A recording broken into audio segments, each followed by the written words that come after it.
You're lying in bed at 2 a.m. Tomorrow's presentation is done. Your alarm is set. There's nothing left to do.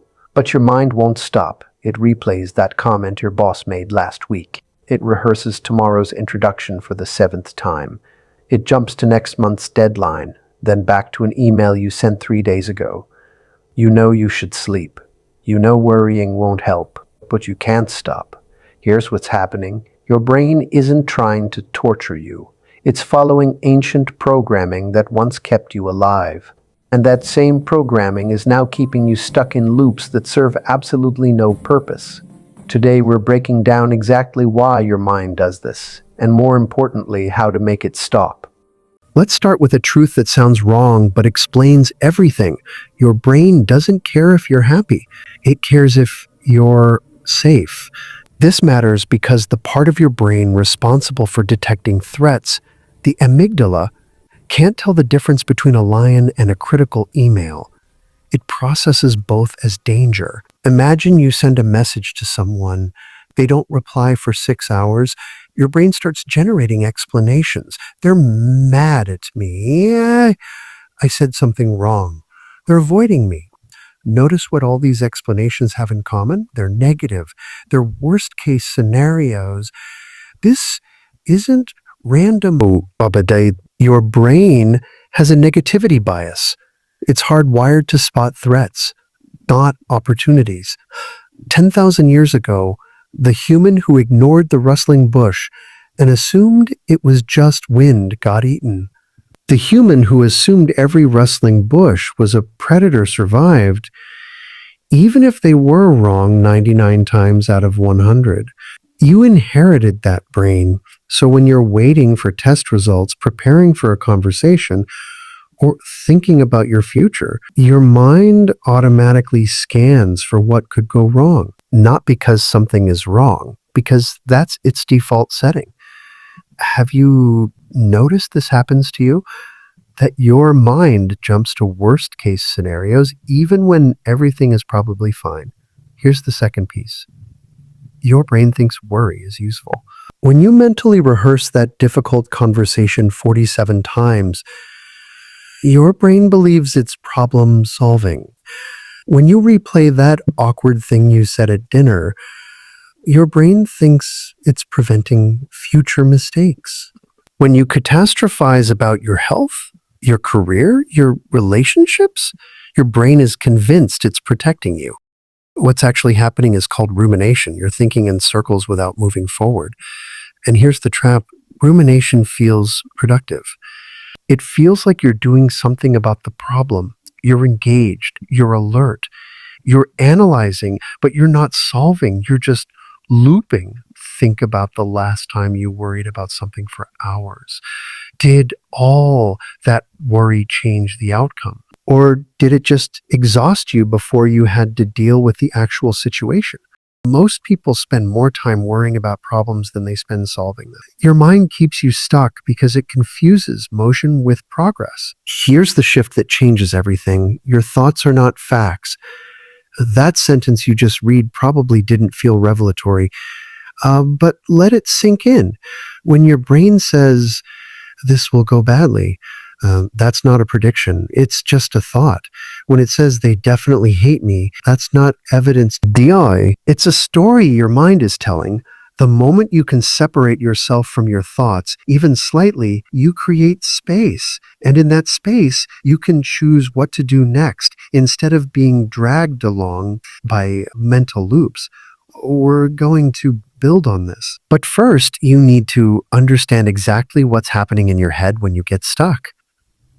Let's go deeper into the mechanisms that trap you. Your brain hates not knowing. Uncertainty feels like threat. So when you're facing an unknown outcome, your mind tries to resolve the uncertainty by thinking about it obsessively. Here's a real example. Sarah has a mole on her arm. It's probably nothing, but she notices it one day and suddenly she can't stop thinking about it. She Googles symptoms. She checks it in the mirror 15 times a day. She mentally prepares for doctor visits, diagnoses, treatments. What's she actually doing? She's trying to convert uncertainty into certainty through thought alone. It doesn't work. The mole is either dangerous or it isn't. Thinking about it for 6 hours doesn't change that reality, but her brain keeps trying anyway because uncertainty feels intolerable. This is why you can't stop checking your email, why you refresh your bank account, why you replay conversations. Your mind is attempting to eliminate uncertainty through mental activity. And because uncertainty can't be eliminated this way, you just keep looping. The irony?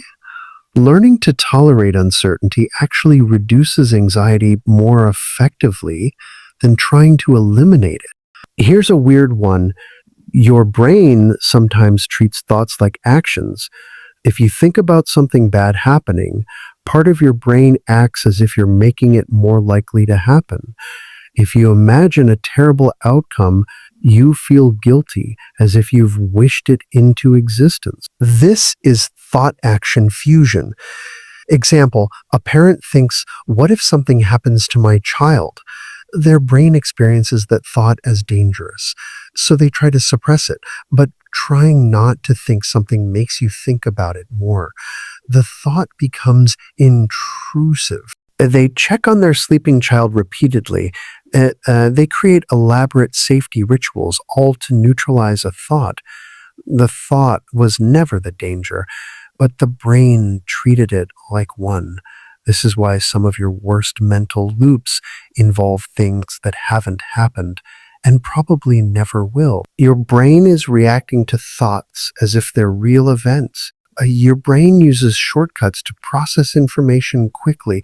These shortcuts are called heuristics. They're usually helpful, but under stress, they become distortions. Let's walk through a real scenario. You give a presentation. It goes well. 15 people give positive feedback. One person seems disengaged, checking their phone. What does your mind focus on?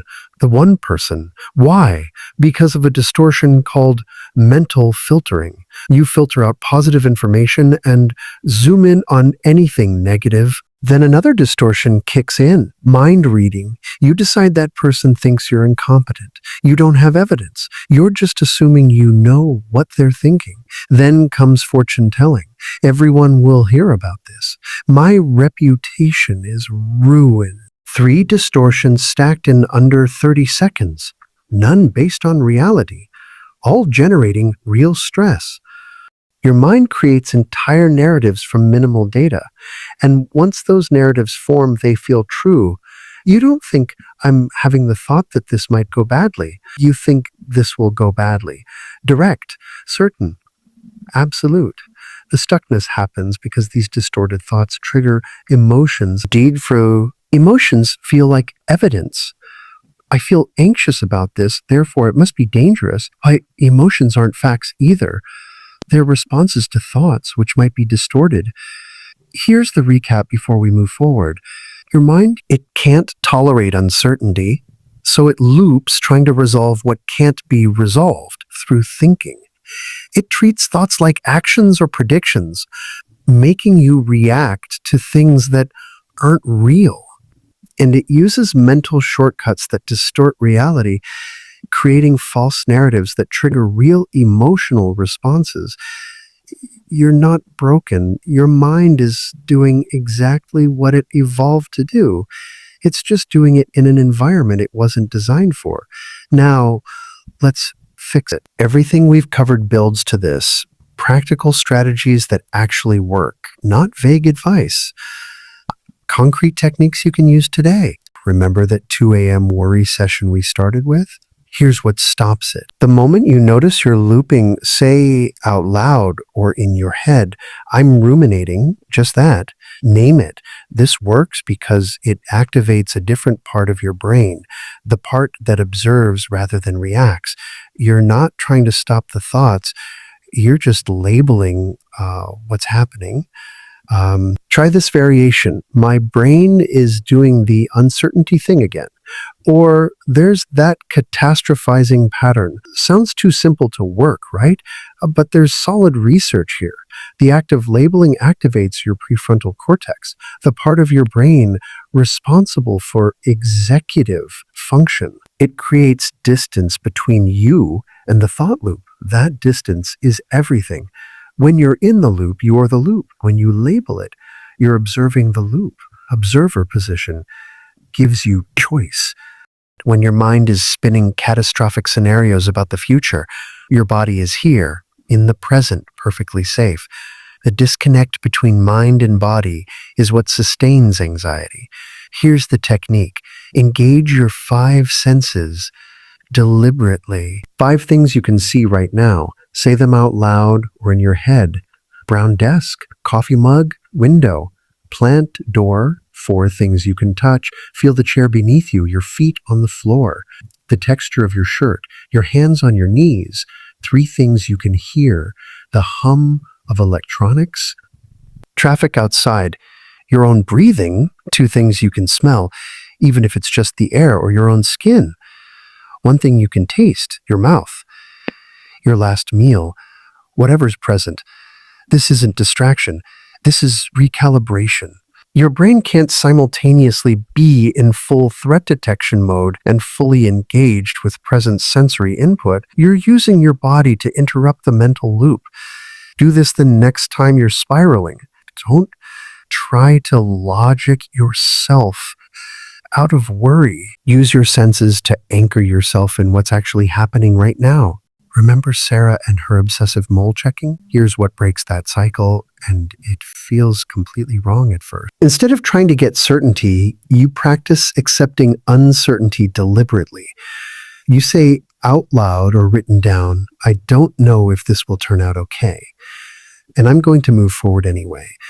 I don't know what they think of me, and that's okay. I can't predict the future, and I can tolerate not knowing. This is exposure therapy for uncertainty itself. You're training your brain that uncertainty isn't a threat that must be resolved. It's just a state you can exist in. Here's how to practice. Pick something small, something where you've been seeking reassurance or checking compulsively. Deliberately stop seeking certainty for 24 hours. Notice the discomfort. Don't try to make it go away. Just sit with, I don't know, that's acceptable. Your brain will protest. It'll generate more what ifs. Let them be there. You're not trying to feel better immediately. You're retraining your threat detection system. Over time, your tolerance for uncertainty expands. And when you're not constantly trying to eliminate uncertainty through mental gymnastics, you stop getting stuck in loops. Your thoughts have power because you treat them as truth. Diffusion means creating distance between you and your thoughts without trying to change or challenge them. Simple version. When you have a thought like, I'm going to fail this, rephrase it. I'm having the thought that I'm going to fail this. Notice the difference. One version is absolute. The other is observation. Advanced version, add even more distance. I notice my mind is producing the thought that I'm going to fail this. Sounds mechanical, but it works because it breaks fusion. You're not fused with the thought anymore. You're observing it from outside.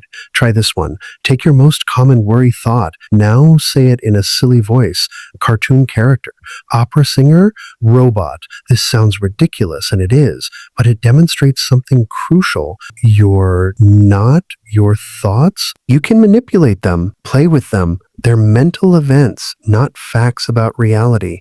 Here's the brutal truth. You can't think your way out of being stuck. You have to act your way out. When you're ruminating about whether to send that email, what stops the loop isn't more thinking. It's sending the email or consciously deciding not to and moving on. When you're worrying about your fitness, what breaks the cycle isn't researching the perfect workout plan for 3 hours. It's doing 10 push-ups right now. Behavioral activation means taking the smallest possible action toward what matters, regardless of whether your thoughts and feelings are ready. Your brain says, I don't feel motivated. I'll do it when I'm ready. Behavioral activation says, action creates motivation. I'll do it now and feelings will follow. This is especially powerful for depression-style stuckness where you're trapped in I should do this, but I can't make myself do it. Oops. The technique. Pick the smallest version of the thing you're avoiding. If you can't exercise for 30 minutes, do it for 2 minutes. If you can't write the whole email, write one sentence. If you can't clean the whole kitchen, wash one dish. You're not trying to complete the task. You're trying to interrupt the stuck pattern with movement. Any movement. Once you take even tiny action, your brain gets feedback from reality instead of just spinning in hypotheticals. Reality is almost always less threatening than your catastrophic imagination. Let's bring this full circle. Your mind keeps you stuck not because it hates you, but because it's protecting a version of you that lived 10,000 years ago. It scans for threats. It hates uncertainty. It confuses thoughts with reality. It loops because looping once meant survival. But you live in a different world now. The threats are mostly not physical. The uncertainty is mostly not dangerous. And the thoughts are definitely not facts. What we've covered today, your brain's negativity, bias, and threat detection system treat modern stressors like ancient dangers. Rumination feels productive, but just keeps you spinning. Your mind uses intolerance of uncertainty, thought-action fusion, and cognitive distortions to keep you trapped in loops. And the way out? Name the loop when you notice it. Use your 5 senses to anchor in the present. Practice tolerating uncertainty instead of eliminating it. Create distance from thoughts through diffusion. Take the smallest possible action to break rumination with reality. None of this is about positive thinking or pretending everything is fine. It's about recognizing that most of your suffering comes from fighting with your own mind instead of understanding how it works. That 2M spiral we started with, it's not a character flaw. It's not weakness. It's your threat detection system working overtime in an environment it wasn't designed for be. But now you know what's happening. And when you know what's happening, you can intervene. Your mind will still generate worst case scenarios. That's what minds do, but you don't have to live in those scenarios anymore. You can notice them, name them, and choose differently. The stuckness isn't permanent, it's just a loop. And every loop has an exit. You just found yours.